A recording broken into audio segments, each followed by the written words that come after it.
नमस्ते investors, welcome to growth investing. आज investors मैं आपके साथ स्टॉक्स साथ में मार्केट दोनों चीज़ डिस्कस करूंगा।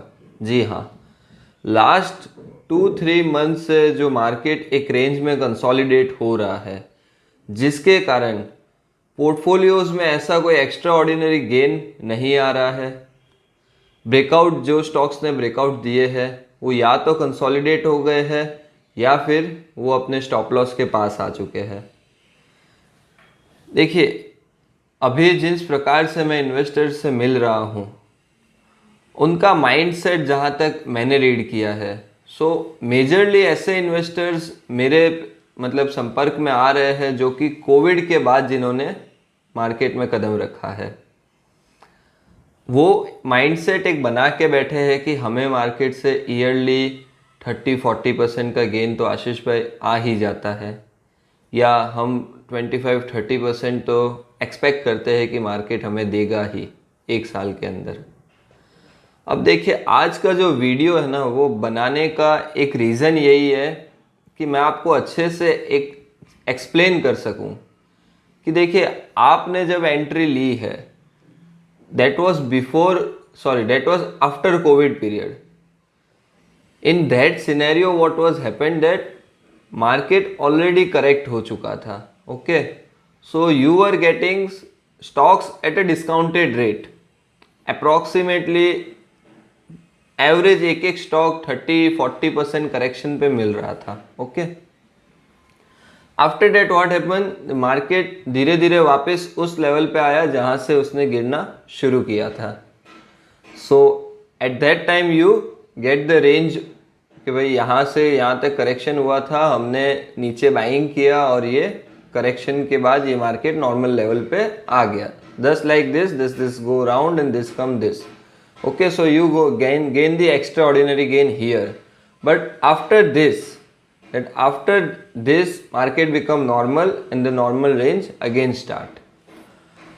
After that मैं आज वीडियो में बताऊंगा कि निफ्टी ने, बैंक निफ्टी ने किस प्रकार से एकदम अनयूजुअल रनअप दिया है, जो पिछले यू कैन से कि 1.5 ईयर्स में मार्केट ने एक अनयूजुअल रनअप दिया है और एक्स्ट्रा ऑर्डिनरी गेन्स प्रोवाइड किए हैं. जो भी इन्वेस्टर्स यहाँ पे पुराने हैं, यानी कि जो आज 8-10 साल से मार्केट में है, उनको ये पता है कि जब भी मार्केट एक एक्स्ट्रा ऑर्डिनरी मूव देता है, after that a consolidation phase will come. Because देखिए, अगर आप कोई चीज़ को प्राइस से करेक्ट नहीं कर सकते हो तो आप उसको टाइम से करेक्ट कर सकते हो. समझ रहे हो? अगर कोई स्टॉक 100 रुपये का 200 रुपये 2 महीने में हो गया, चलो वो 200 रुपये डिजर्व भी कर सकता है, बट ऐसा नहीं है कि वो एक्स्ट्रा ऑर्डिनरी मूव कंटिन्यू रहेगा. अब वहाँ पे क्या होगा, टाइम कंसोलिडेशन होगा. 3 months, 4 months, 6 month, even 1 year तक का भी टाइम कंसोलिडेशन चलता है. At that time you need to have patience and trust. अगर आप किसी फाइनेंशियल एडवाइजर को आप अपना पोर्टफोलियो दे रहे हो तो आपको पेशेंस रखना होगा.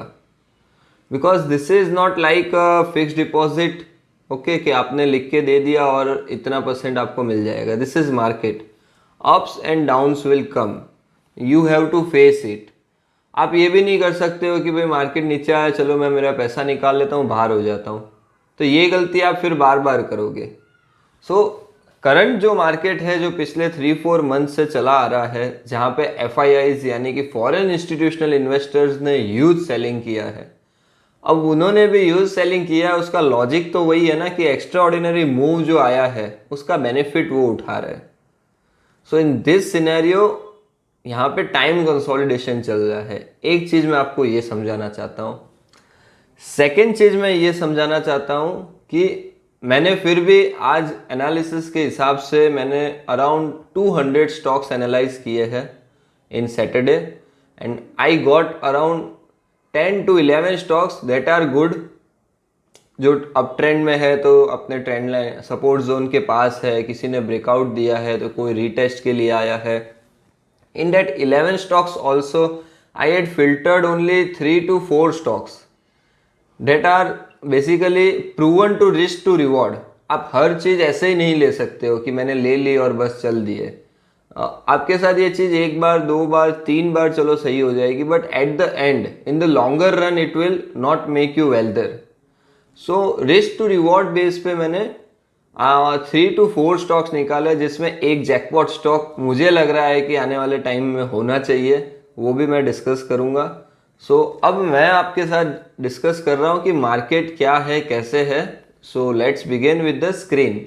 Okay, so this is Nifty. Okay, ये निफ्टी का वीकली चार्ट है। अब यहाँ पे मैं आपको क्या समझाना चाहता हूँ उसे आप गौर से देखिए। देखिए, जब 2020 फेब में फर्स्ट वेव जो कोविड का आया था, उसके बाद market had corrected almost two 7,300। Okay, so in this scenario what happened, कुछ इन्वेस्टर्स यहाँ पे इन्वेस्ट किए हैं, कुछ इन्वेस्टर्स ने यहाँ पे इन्वेस्ट किया है कि मार्केट जैसे जैसे नॉर्मल हो रहा था वैसे वैसे इन्वेस्टर्स ने इन्वेस्टमेंट स्टार्ट किया।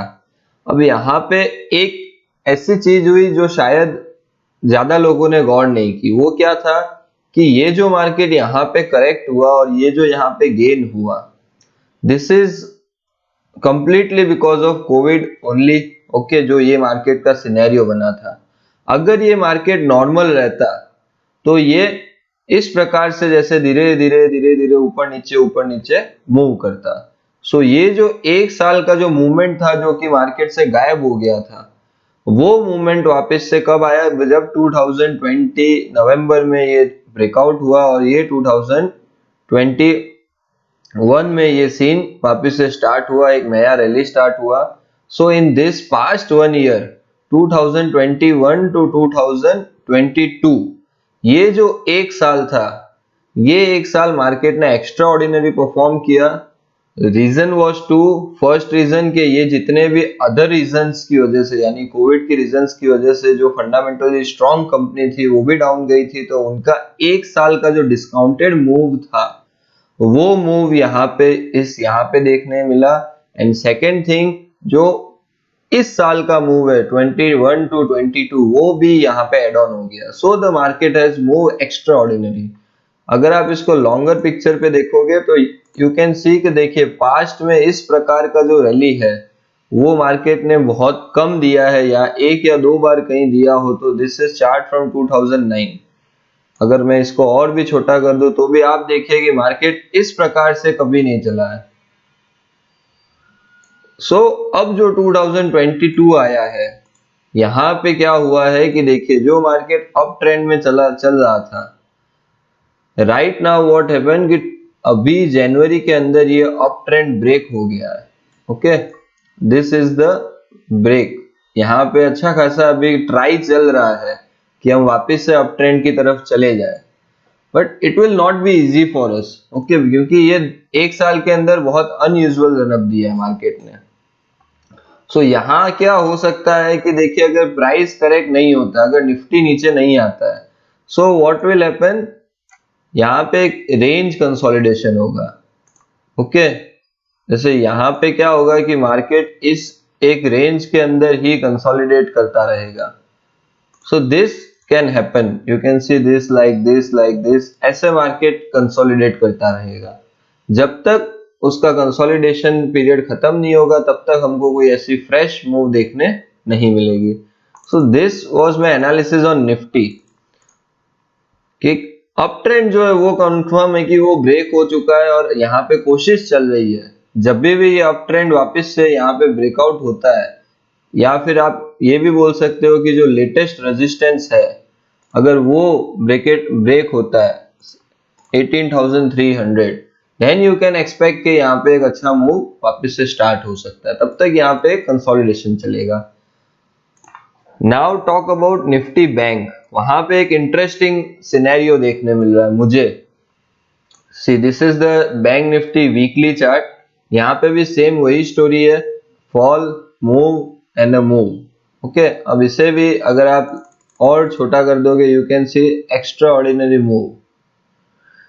लेकिन यहाँ पे इंटरेस्टिंग क्या है, देखिए, कभी भी कोई भी चीज अगर अपने ट्रेंड लाइन के पास आ रही है और वहां से रिजेक्शन आ रहा है, यानी कि वो स्ट्रॉन्ग है। This has happened first time, second time almost you can say third time and now fourth time भी बैंक निफ्टी अपने ट्रेंड लाइन के सपोर्ट के पास आ रहा है, but it is getting rejected. So ये ट्रेंड लाइन बैंक निफ्टी के लिए एक बहुत इंपॉर्टेंट सपोर्ट रहेगा। अभी का जो मेरे हिसाब से 35,400 के आसपास बहुत इंपॉर्टेंट सपोर्ट है, बट मुझे नहीं लगता कि बैंक निफ्टी इसे ब्रेक करेगा।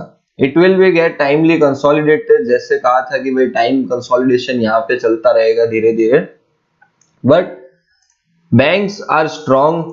मैं स्पेसिफिकली म्यूचुअल फंड्स में भी डील करता हूँ। I am also investing lumpsum amounts in some mutual funds which are dealing only in banking segment.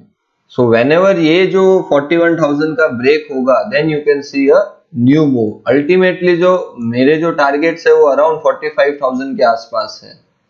Okay, so this was my analysis on Nifty and bank Nifty. अब आज के जो 4 stocks है जो मैंने निकाले हैं इस मार्केट में भी, उसमें फर्स्ट स्टॉक्स है मेरा रिलायंस इंडस्ट्रीज। ओके, आप थोड़े शॉक हो जाओगे, बट एनालिसिस को बहुत डीपली अंडरस्टैंड कीजिएगा, आपके लिए बहुत बेनिफिशियल होगा। See, this was the resistance in 2020 for Reliance Industries. Okay, ये लेवल है अराउंड 2360 के आसपास। मार्केट ने एक बार ट्राई किया, नहीं हुआ, 2 बार ट्राई किया, नहीं हुआ, तीसरी बार ट्राई किया, ब्रेक हो गया, बट यहां से एफआईआईस की सेलिंग चल रही थी। This is the time from November October. So after that वापस से स्टॉक नीचे आ गया। अब यहाँ पे एक चीज और गौर करिए, रिलायंस एक अप ट्रेंड में चल रहा है। अब यहाँ क्या हो रहा है कि आप अगर यहाँ पे अगर गौर से देखो चार्ट को बड़ा करके, यू विल फाइंड के रिलायंस अपने ट्रेंड लाइन के पास सपोर्ट के पास आया और एक रिजेक्शन है, यहाँ से एक रिजेक्शन है। So this is good time to buy Reliance according to my analysis. Stop loss जो है वो आपका 2100 के आसपास आप रखिए, और टारगेट जो मेरे अल्टीमेट टारगेट है वो तो 3800 के आसपास के मेरे टारगेट है। आप अपने हिसाब से जैसे जैसे स्टॉक्स ऊपर मूव करता है वैसे वैसे आप थोड़ा थोड़ा प्रॉफिट बुकिंग करके उसको अल्टीमेट यहां तक कैरी कर सकते हो। This was my analysis on Reliance industries. यहाँ पे रिस्क टू रिवॉर्ड रेशियो भी 1:5 है। So it is very good for investor. और देखिए, आप एक स्टॉक लीजिए या 10 स्टॉक लीजिए या 1000 स्टॉक लीजिए, स्टॉक्स लीजिए according to your risk capacity. एक दूसरे को देखते हुए मत लीजिए। देखिए, लाइफ बहुत लंबी है, सो रिटर्न्स तो बन ही जाएंगे। Second second stock Asian paints. Asian paints में आप देखिए वीकली चार्ट है, शांति से एक रैली अप ट्रेंड चल रहा है। Stock is in up trend, support के पास आता है, देन अगेन रिजेक्शन आता है, rejection. Recently what happen, you can see here, stock वापस से अपने सपोर्ट के पास आया, this is the rejection. Second week also this is a rejection, यानी कि ये जो बेस प्राइस है 3100 के आसपास स्टॉक्स को बार बार रिजेक्शन मिल रहा है। So it is a good time, you can take it in your portfolio. Long term investors भी एशियन पेंट्स ले सकते हैं, ट्रेडिंग के हिसाब से भी लिया जा सकता है। 3100 के स्टॉप लॉस ध्यान रखिए, अगर आप वीकली बेसिस पे काम कर रहे हो तो स्टॉप लॉस भी वीकली एंड पे ही ट्रिगर होगा। सो और इसका टारगेट भी 3593, ऑलमोस्ट 3600 जितना मेरा इसका टारगेट है। Large cap company, good fundamentals, कोई प्रॉब्लम नहीं है। सो आप इसे भी अपने पोर्टफोलियो में ऐड कर सकते हो। You can see a decent move here, risk to reward भी फेवरेबल है। Third stock is VIP Industries. जी हाँ, you can see the chart of this is VIP Industries weekly chart. एक बहुत बड़ा डाउन ट्रेंड के बाद स्टॉक्स अप ट्रेंड में आना स्टार्ट हुआ है। अब यहाँ पे ट्रेंड लाइन अच्छे से नहीं ड्रॉ हो सकती है, इसके लिए ये सपोर्ट एंड रेजिस्टेंस बेस पे मैंने इसको एनालाइज किया है। सपोर्ट एंड रेजिस्टेंस बेस पे यहाँ पे अगर आप देखो तो आपको क्या दिख रहा है कि 2018 के अंदर सितंबर में जो जहां से फॉल स्टार्ट हुआ था, after that now that fall has completed और ये ब्रेकआउट भी बहुत अच्छे वॉल्यूम्स के साथ, यहाँ पे आप देखिए कंटिन्यूअस वॉल्यूम्स भी इंक्रीज हो रहे हैं, तो और ये एक अच्छा गैप के साथ इसको इसने ब्रेकआउट किया है। सो यहाँ पे भी मेरा जो अल्टीमेट टारगेट है वो है 1067 फॉर वीआईपी इंडस्ट्रीज। आप स्टॉप लॉस 540 के अराउंड लगा के चल सकते हो। देखिए ये जो भी टारगेट है ना, ये 1-2 महीने में नहीं आएंगे। आप समझिए कि स्टॉक्स को यहाँ से यहाँ आने में 1 साल लग गया है, इवन मोर देन 1 ईयर। सो यहाँ से यहाँ जाने में भी आपको एटलीस्ट 8-9 महीने या साल भर तो वेट करना होगा। मार्केट में आप आज लो कल बेचो, उससे पैसा नहीं बनेगा। आप जब होल्ड करोगे ना तब पैसा बनेगा। Now the last jackpot share which I think that it will do a very good rally, that is Jindal Drilling and Industries. Now ये जो स्टॉक है इसको मैंने मंथली बेस पे एनालिसिस किया। आप देखिए, आप कभी भी है ना कोई भी स्टॉक को एक बड़े टाइम फ्रेम पे देखिए तो आपको उसका ट्रेंड पता चलेगा, आपको रियलिटी पता चलेगी। देखिए स्टॉक ने बहुत अनयूजुअल मूव दिया था, उसके बाद स्टॉक कंटिन्यूअस डाउन ट्रेंड में था। Recently what happen in this stock is, ये देखिए ये एक डाउन ट्रेंड चला आ रहा है, बार बार यहाँ पे ट्राई हो रही थी। 2012 के बाद 14 में ट्राई हुआ, नहीं ब्रेक हुआ। 18 में ट्राई हुआ, नहीं ब्रेक हुआ। रिसेंटली 2020 में स्टॉक ने वापस से अपना रेजिस्टेंस ब्रेक करने की ट्राई की and it got break with good volumes. Again यहाँ पे देखिए वॉल्यूम्स भी अच्छे हैं। अगर इसको और बड़ा करोगे तो आपको दिखेगा ये अप ट्रेंड में स्टॉक आ चुका है। So this is one of my jackpot share. मैं मान रहा हूं कि यहाँ पे जो अल्टीमेट टारगेट्स है वो 491 रुपीज मुझे यहाँ पे दिख रहे हैं मेरी एनालिसिस पे, और स्टॉप लॉस जो है वो 128 है। करंट प्राइस 209 के आसपास चल रहा है। This is also a good buy. और ध्यान रखिए ये मंथली बेस के ऊपर ट्रेड है, सो इसमें आपका जो होल्डिंग पीरियड है वो 1 ईयर के अबाउ रहेगा। यहाँ पे अगर आप ट्रेड इनिशिएट करते हो 1 ईयर के अबाउ, हो सकता है उसके पहले भी आ जाए, बट आ जाए तो बहुत अच्छा है। ये मेरा एक जैकपॉट स्टॉक रहेगा, Jindal drilling and industries. Stop loss will be 128। So this was today's video, आज का एनालिसिस। आते हुए वीक में देखते हैं कि मार्केट किस प्रकार से परफॉर्म करता है और हमारे रिसर्च किए हुए स्टॉक्स किस प्रकार से परफॉर्म करते हैं।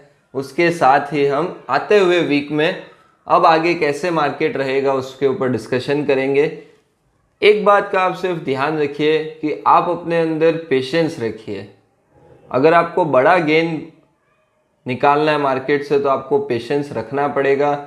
मार्केट सभी प्रकार के मूव आपको दिखाएगा, but back of the end आपकी रिसर्च, आपकी एनालिसिस परफेक्ट होनी चाहिए। Okay, so thank you for watching the video. मिलते हैं नेक्स्ट वीक में, आगे के मार्केट का मूवमेंट क्या रहेगा। चैनल को आप सब्सक्राइब कर लीजिए, वीडियो आप शेयर कर लीजिए, क्योंकि बहुत सारे लोग हैं जो फ्रस्ट्रेट हो चुके हैं इस प्रकार के मार्केट में। ओके, सो ट्राई मैं पूरी करूंगा कि उनको मैं पूरी तरह से गाइडेंस दे पाऊँ कि किस प्रकार से वो मार्केट में काम करें। Thank you.